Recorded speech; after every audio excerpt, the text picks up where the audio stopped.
Okay, Assalamualaikum anak-anak.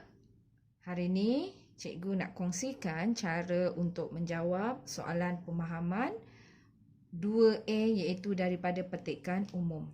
Betulnya untuk menjawab soalan bahagian ini, sama ada soalan nombor 1, nombor 2 ataupun nombor 3, anak-anak mesti menggunakan ayat lengkap. Untuk soalan nombor 1, maksud rangkai kata, maka anak-anak hanya perlu memberikan maksud sahaja, tak perlu hurai.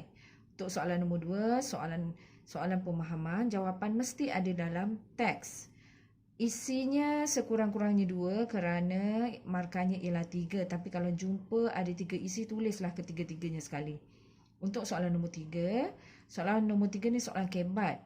Okey, untuk soalan kebat, anak-anak kena ingat, formulanya ialah mesti ada sub kasut. Okey, sub kasut. SU ialah subjek, P ialah predikat, kasut ialah keterangan kepada predikat tadi. Okey. Jadi kita tengok soalan nombor 1 ya. Berikan maksud rangkai kata begitu membimbangkan. Jadi jawapannya sepatutnya lah ya. Maksud rangkai kata begitu membimbangkan ialah begitu tukar kepada apa? Perkataan yang sama makna dengan begitu. Amat. Amat. Kalau membimbangkan, apa makna membimbangkan? Merisaukan. Jadi anak-anak hanya perlu tulis maksud rangkai kata begitu membimbangkan ialah amat merisaukan. Cukup. Ini akan dapat 2 markah. Okey, soalan nombor 2. Soalan nombor 2 ni soalan yang dapat jawapan mesti daripada teks. Soalannya, pengarang berpendapat bahawa graduan yang menguasai lebih daripada satu bahasa mempunyai kelebihan berbanding graduan lain. Nyatakan kelebihan-kelebihan tersebut. Jadi, ambil balik ayat daripada tugasan. Kelebihan-kelebihan graduan yang menguasai lebih daripada satu bahasa berbanding graduan lain ialah. Okey, jawapannya mesti ada dalam teks. Okey, jadi kita tengok dalam teks. Perenggan mana yang ada menunjukkan tentang kelebihan mempunyai pelbagai bahasa ya. Okey, kita jumpa jawapannya ada dalam perenggan yang kedua. Okey, ialah mereka dapat berinteraksi dengan rakan sekerja dari luar negara dan berupaya untuk bersaing pada peringkat global. Okey, satu isi. Isi kedua, graduan yang fasih bertutur dalam pelbagai bahasa mudah diambil bekerja oleh syarikat swasta. Okey, isi ketiga, mereka turut berpeluang untuk bekerja di luar negara ataupun bekerja dengan syarikat antarabangsa yang berpangkalan di negara ini. Okey, jadi tulislah ke semua isi yang anak-anak jumpa tadi dalam jawapan. Okey, untuk soalan yang ketiga pula ialah soalan kebat. Untuk soalan kebat ni tadi, jangan lupa sub kasut. Okey, cara nak jawab.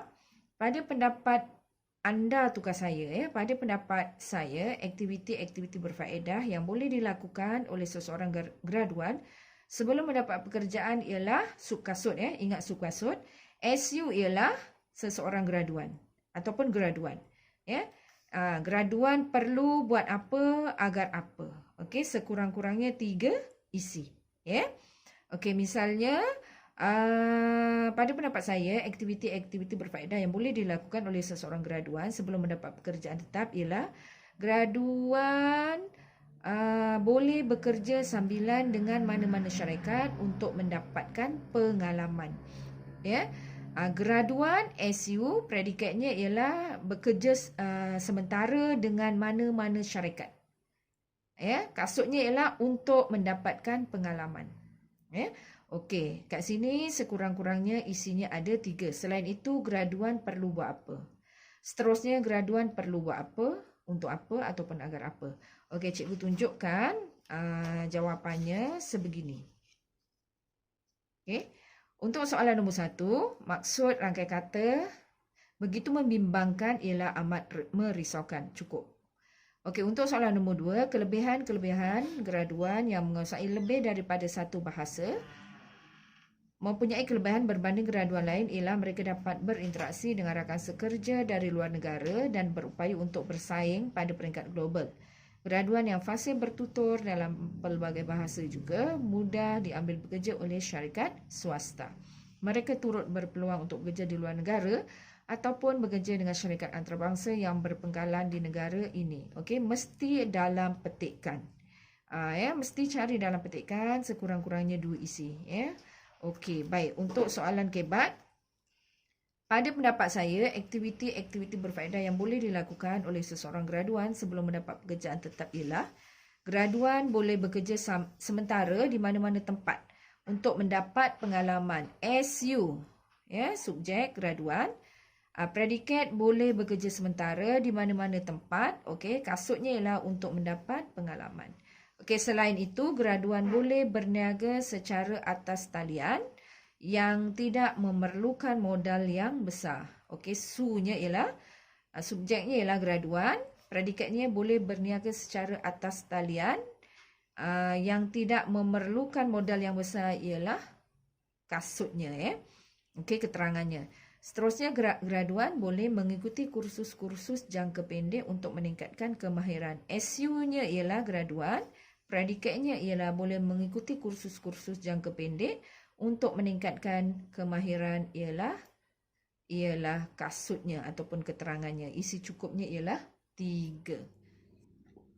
Okey, apa itu kasut? Okey, hari ini cikgu nak terangkan apa itu kasut. K ialah untuk kerana. A untuk agar. S untuk supaya. U untuk D untuk dengan. Mungkin ada kata hubung yang lain yang boleh juga masuk di sini.